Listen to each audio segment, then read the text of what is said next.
So in the last episode, we left off talking about At the Earth's Core, and mostly focusing on its human star, Peter Cushing as Dr. Perry. Yeah, Doug McClure's in it too. You may remember him from such films as The Land That Time Forgot, which is another Burroughs adaptation, also done by the same production company. Where was I? Yes, At the Earth's Core. So, does this movie deserve any love? Does it deserve any hate? Or is it just kind of passable?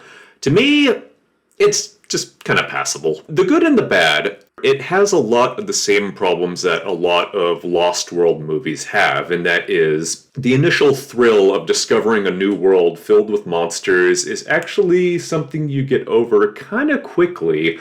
That's sort of the thing that happens with movies like The Lost World and The Land That Time Forgot. Unless if you really give your characters something to do, or more important things are at stake other than being eaten by monsters, and I know that is important, it kind of gets old fast. You compare that to a very successful Lost World movie like King Kong, where the non-stop action and having something at stake, which is rescuing Andero, keeps things interesting all the way through. And if you don't have that going, then even a strange land filled with monsters isn't quite enough to hold your attention.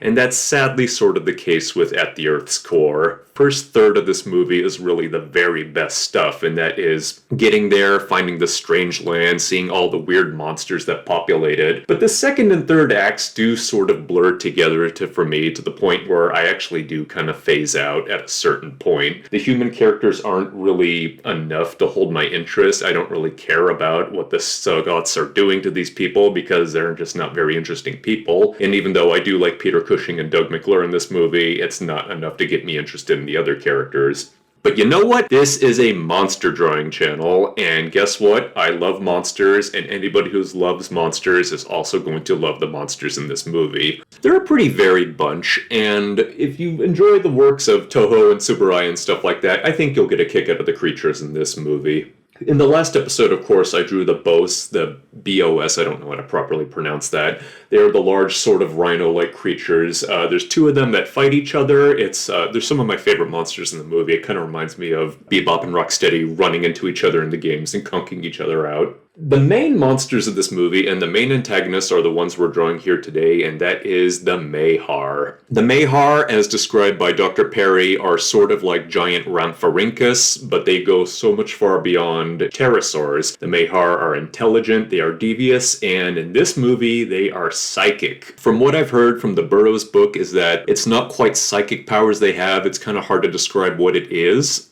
So I'm not going to try unless if I read the book someday and do another video. In the movie, though, they're psychic and they can mesmerize people, even if they're British. The interesting thing about the Mahar is any comic book readers may notice sort of a passing similarity between the Mahar and the X-Men villain Sauron. They are both humanoid pterosaurs, and they both possess hypnotic powers. I have never really heard whether or not writer Roy Thomas and artist Neil Adams were inspired by this movie, but hey, if they can steal a Tolkien name for Sauron, they might as well have stolen some of his powers from Burroughs or the movie version, whichever.